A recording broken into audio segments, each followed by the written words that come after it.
What's up, everybody? It's David. I'm your host of Highway to Health. Appreciate you being here. If you've tuned in the past, you know this podcast is meant to celebrate the people and the organizations that are committed to improving access, experience, and outcomes for our patient community. That's why I'm excited to introduce Dave Thomas, executive at Personify Health. Welcome to Highway to Health. Thank you, Dave. Good to see you, man. Thanks for these mics. Appreciate you being here. It's good to see you. So, you know, I kind of prepped you on this, but we start every podcast the same way. I appreciate you being willing to share a little bit about a healthy habit you've implemented in your life. It could be physical, it could be mental, but what do you do to stay at the top of your game? Yes, thank you. And thank you for prepping me too. Yes, I do. I do something every day that really has affected me personally. I look for opportunities every day to say something kind about someone else. It has affected me in many personal ways, and I hope I'm having that same effect on others. But I do start my day every day by, reaching out and trying to make sure I have a positive influence throughout the day. So I start my day with that.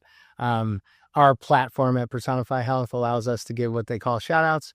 And so I typically will start by shouting out to someone in our company who's done something great for the last week or the day or whatever. Yeah. I think that's important. I mean, when we're focused on others, we're less worried about the challenges, the things that we're going through personally. Gives you a minute. It's obviously great for them, and everybody likes to be recognized and rewarded. But internally, it does us some good too. Yes, very much so. Let's talk about Personify Health. Yes. We talk about access, experience, and outcomes. But we've seen a rise in this personalization in healthcare. Everybody's using that term, but it means something different to a lot of different people. How do you define personalized health? Great question. I think the industry as a whole has a big gap, and that is just what you described. That personalization. We are trying to bring the member experience personal to them from a navigation perspective, an understanding of the plan perspective, and so on and so forth. What I'm getting at is when a member gets issued a benefit plan at work or purchases a benefit plan on their own, there really is no assistance past that. They don't have anyone to help them navigate. And so the more information we can give them that's meaningful to them personally in their own lives, it's very effective. So when companies want to communicate about diabetes, if you don't have diabetes, those communication pieces might be less interesting to you. But if you're interested in nutrition and sleep and mental health or something like that, and you start to receive those style messages, you're more apt to trust that relationship and the information coming at you because it is personal to you. So we're trying to bring a lot of that personalization based on, the member's experience with their health journey. So you're looking at their past interactions in a healthcare setting, understanding maybe what challenges they've dealt with in the past or what age they are, what they might be going through, anticipating. How are you gathering that information, I guess, so that you can deliver a personalized experience? Yeah, part of it is listening to the member, connecting with them in the ways that they want. So we'll typically start with what they call a health risk assessment.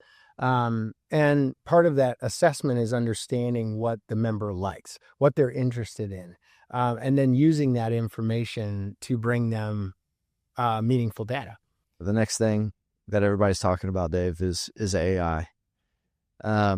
Artificial intelligence, like personalized health, means something different to everybody. Is it real? What are we talking about? How does Personify Health see AI helping the patient or the member? Yeah, definitely critical in the overall costing of health administration today too. AI used correctly in administration is a very powerful tool. We use AI in a whole host of ways to help identify members that are most likely to engage so that we can quickly affect those that need it. And then on the claims administration side, where you used to have to pull large dollar claims and then get them to a clinical director. You can have AI search for claims that have maybe fraud, waste, or abuse in them, that you can then pull and give those to the professionals that would directly address those. So AI is exciting, the way we're using it in healthcare. I think it's only going to help with costing over time, to identify and get really focused on who we're engaging with and, the types of claims we're looking at. Using AI to understand large amounts of data and to find trends, outliers, exceptions, is such a time saver. And with 20 million lives, I can't imagine how much data is coming from those 20 million.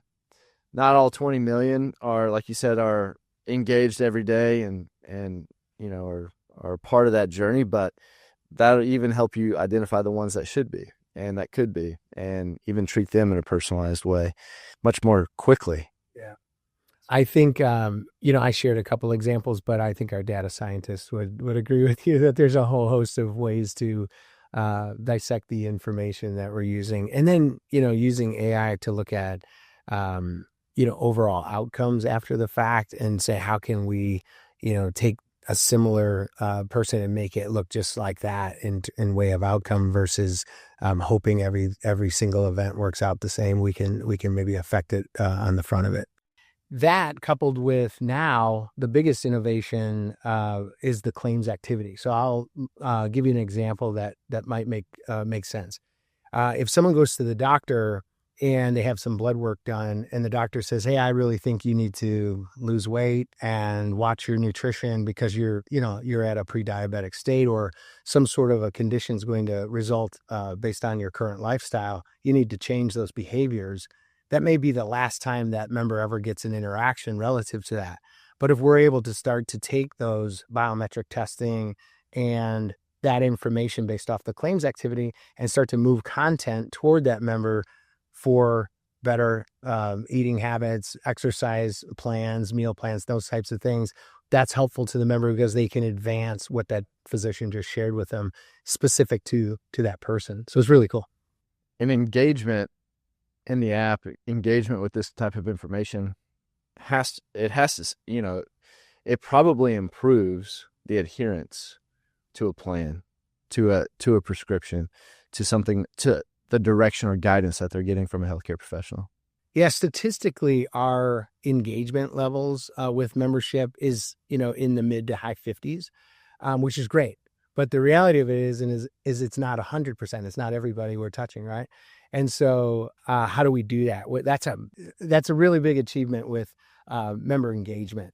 And how we do that is communicating with them in ways that they're most likely to want communication style. So some people like text, some people like email, some people like phone calls, some people like visual or letters or materials like that. So we work in an omni-channel setting that is more effective for those members.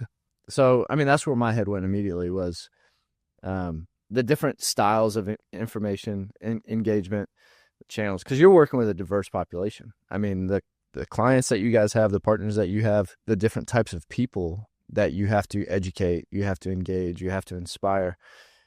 How do you take that diverse population and meet the demand coming? Because I know my parents learn differently than I do. My kids learn differently than I do. I can imagine that's a challenge. Yeah, the ways of communication is often a challenge. We serve today about over 20 million covered lives. One of the unique aspects of our communication is that that omni-channel approach, but also we have the ability to, for lack of better words, mimic members that might look just like that individual. So we'll take members, and if we're having issue communicating with that member, we will find members that look exactly like them in a lot of ways, geographically, same age, same, male, female. And then we'll start to use effective measures with those folks and try to apply them effectively with that member we haven't been successful outreaching. Another thing with health in general is just because someone isn't willing or ready to engage today, doesn't mean they're always going to be like that. If someone says, "Hey, leave me alone," or I don't really want to engage at this time, they might have an experience in their life, an emergency room visit or a scare through health that they might change their mind, and we're ready, waiting for them to actively re-engage. Or something even positive, where somebody gets pregnant and they're expecting. Well, things change pretty quickly, in a life event like that, and they might need some information. They might need some guidance, and to be there when they're ready is important. What about language barriers? I mean, you look around, and I'm sure that's got to be a part of it too. Yeah. So super exciting. Personify Health, today we're in 190 countries. We communicate in 23 different languages that are most popular here in the United States. You're bringing up a very important part of our success in healthcare is communicating to members in the language that they're most comfortable in. Deductible, copays, lab, x-ray, urgent care. That's not how a lot of people communicate. Normal. Yeah. Normal. We don't say that at the dinner table. That's right. And there's no real effective translation for those types of things. And so being able to communicate with members in their the language that they're most comfortable with is super meaningful, and another way that we get participation up. In healthcare today, in the United States at least, I think we oftentimes focus on Spanish-speaking or English-speaking materials, and we think we've got it all covered, but that's obviously not the final set of individuals we're trying to communicate with. And this country is so diverse. Our clients are so diverse, as you so well articulated, and being able to communicate and bring their language to healthcare in the way that we do is really, really powerful. Big piece to access to care and experience while getting that care is what level of health literacy that patient has. Because I've been in healthcare 13 years, I still don't necessarily understand my EOB. I still don't understand my benefits and my coverage all the time. I have questions, and I've lived it and breathed it. I've explained it to many others over the last 13 years. Still a challenge for us. And so understanding the level of health literacy of these patients, and then being able to explain to them and discuss, educate them at the level that they need, is a huge component to access and experience while getting that care along the journey. Yeah, I want you to know you're not alone. At my own house, my wife will ask me a question, and then it's like the deer in the headlights. I glaze over often too. But yeah, it's super important we meet the member where they're at, and making sure we're effectively communicating. Look, we have 7,500 very special client relationships, over 20 million,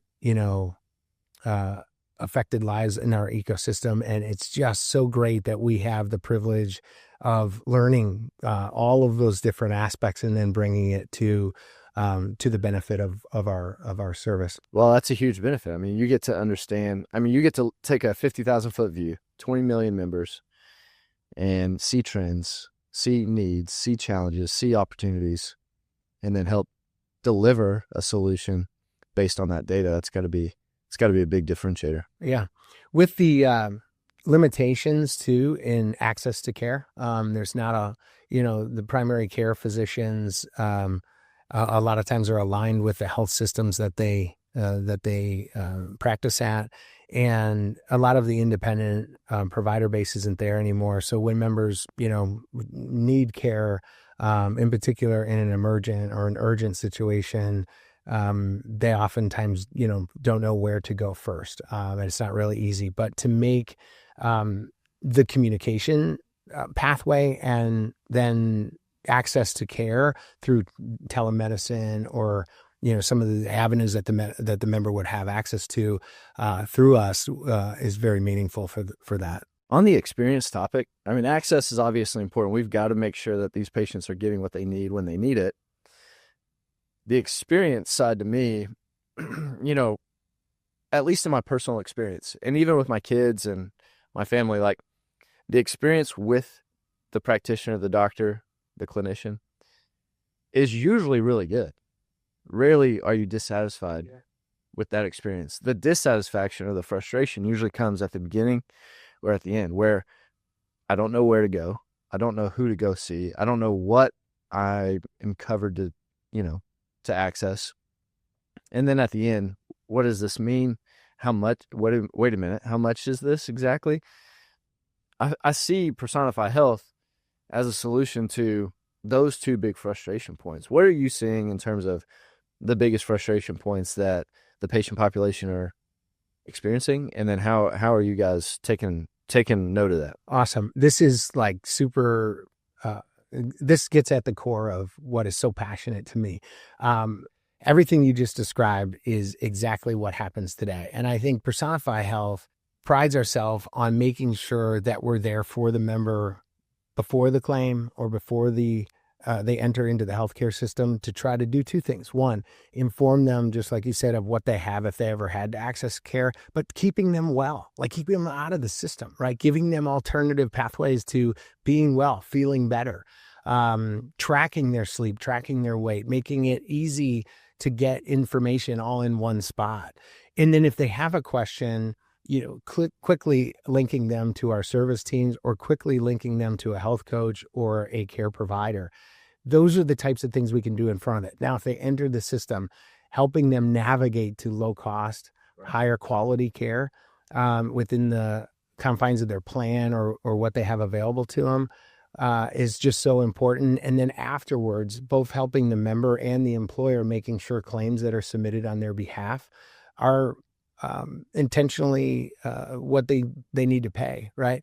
And helping the member understand the benefit. And then from the employer perspective, making sure claims that were submitted on their behalf have integrity behind them. There's no upcoding or upcharging, any fraud, waste, and abuse, or claims that were submitted that should be resourced elsewhere. That's something we do very, very well at Personify Health as well. It's like having an advocate, on your side, and it's so needed. I mean, we're all so busy that obviously your health and your family's health are priorities, but we're also distracted, and our bandwidth is so tight that, it's almost like I'll go anywhere. I'll worry about the rest later. But that decision sometimes can lead to some really costly consequences for the patient and the member later on. And having this information readily available makes a big difference. Yeah, I love the way you just said that. David, if you saw, we typically will present to employers our solutions. And one of the slides that comes to my mind is all of the things that the member actually has to think about when they also have care. Their network, their EOB, their ID card, who's eligible on the plan. I mean, there's just so many things that a member has to go through, when they think about accessing care. And it just tends to go out, out the wayside. We call them member advocates at Personify Health because we truly are advocates for those members.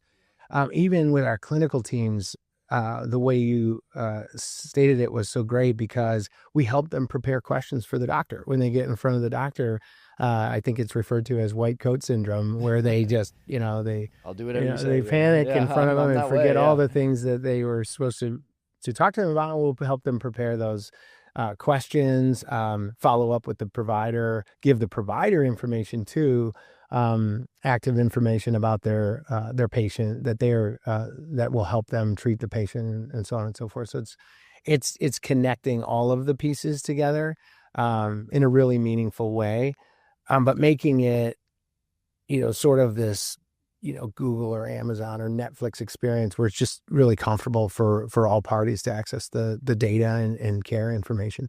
The experience expectations now.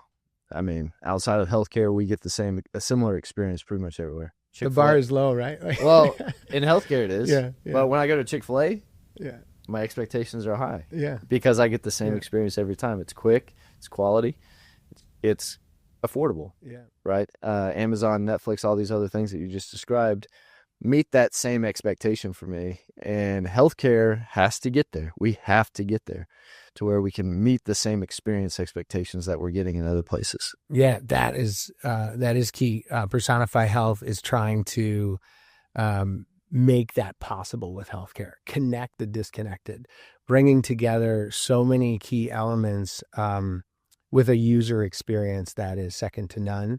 And if you think about today, when someone has a claim or tries, or an employer that has a well-being motion to try to keep their members well, once the member enters the health system, they got to go learn a whole new set of people, and they have to leave that environment to go here. What if that was together? And that's what Personify does. But that is really the disconnection in healthcare, the before, the during, and the after that you spoke of, that we're fixing. And the exciting thing is it's here. Healthcare is changing so fast, but the focus on member navigation is what we're doing. That is the biggest differentiator. If you can connect the member with an engaged platform to help them understand where to go for low cost, high quality, the outcome's going to be good, right? The sexy, fun stuff to talk about is the savings, but the quality of life for that member is going to be much, much better. The feedback that we get from our membership on the platform is just really special. Tells the story in itself.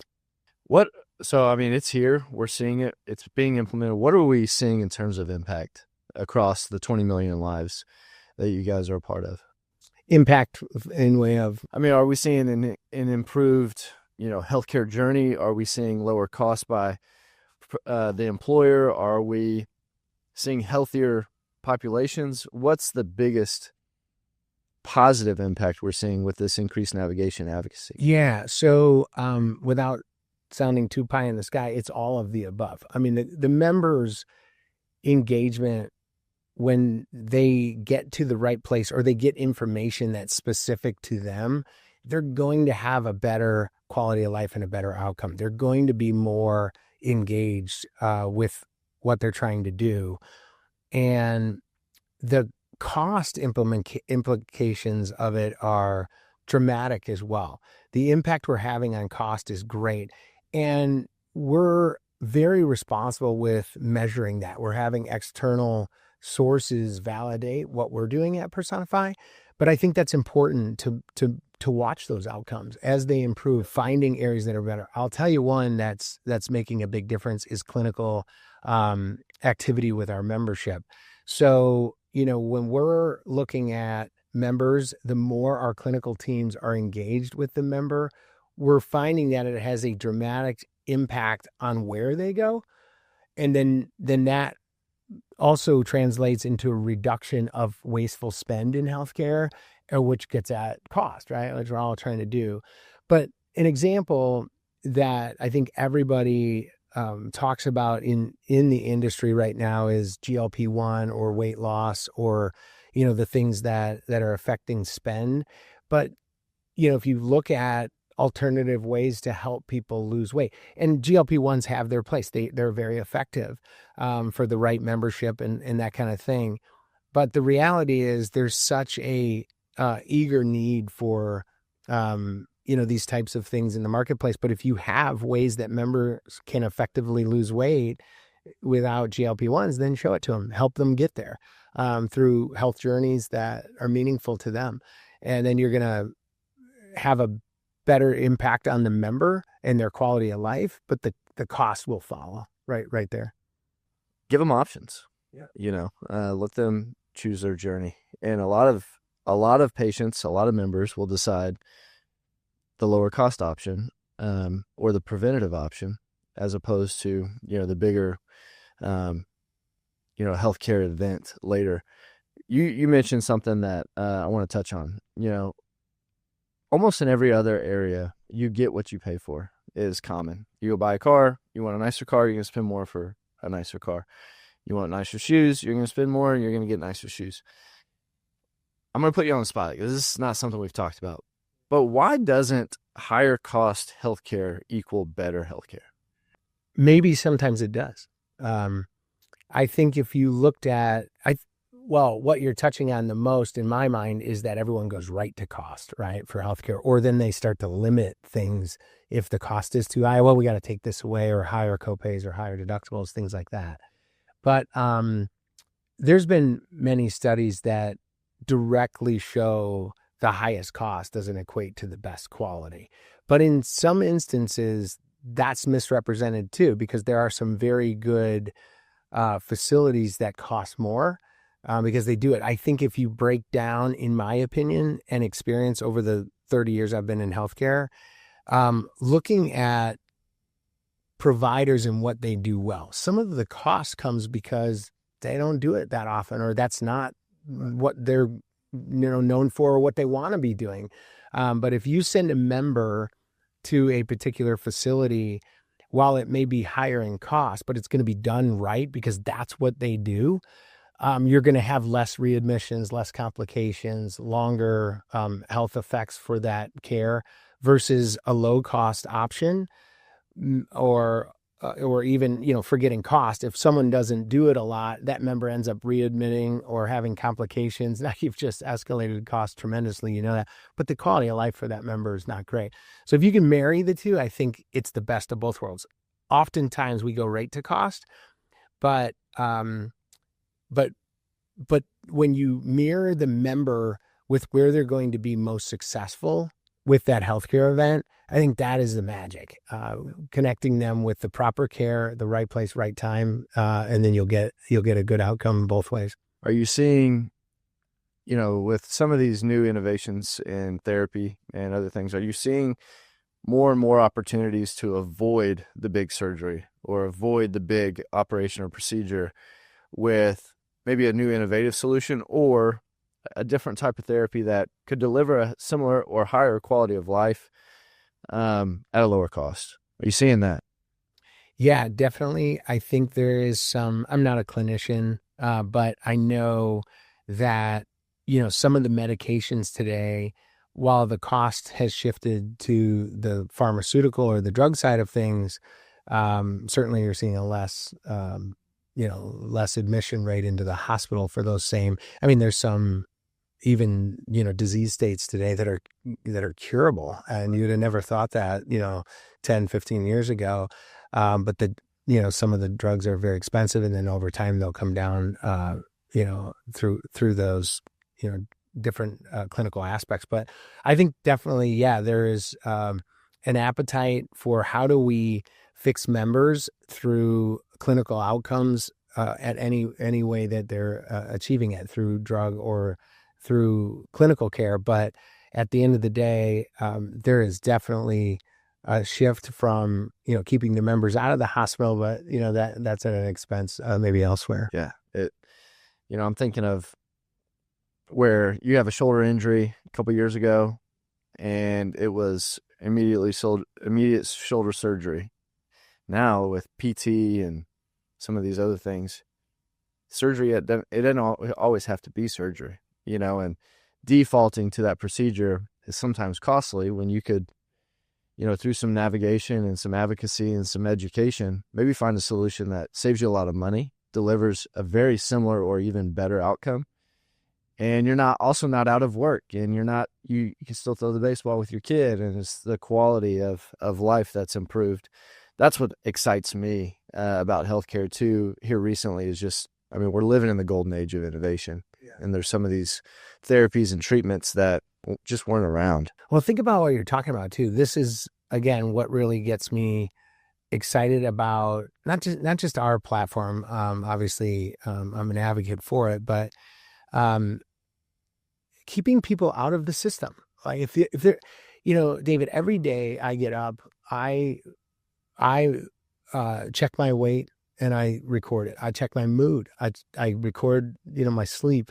All of those things, I do those shout outs that I talk about. I say something nice about someone. Those are the ways I start my day. It doesn't take long, but then there's active fitness plans that I follow. I have access to health coaches that keep me out of the system. I've never felt better about myself, never been in better shape, physically or otherwise, but I am investing in it, but it's not the platform has allowed me those resources to be able to do it. I think we're challenged as a whole when someone wants to lose weight or exercise or get a hold of their care from a holistic perspective.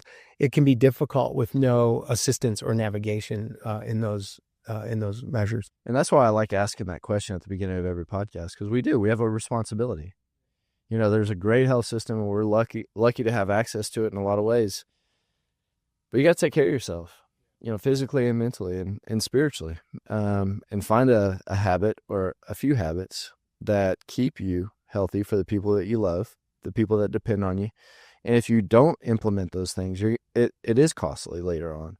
And that's why I like asking, because I've learned a lot from people like you who have cool new habits that I haven't considered. And I take bits and pieces of those and try to implement them, because I want to be around for as long as I can for the ones that I love, and everybody does.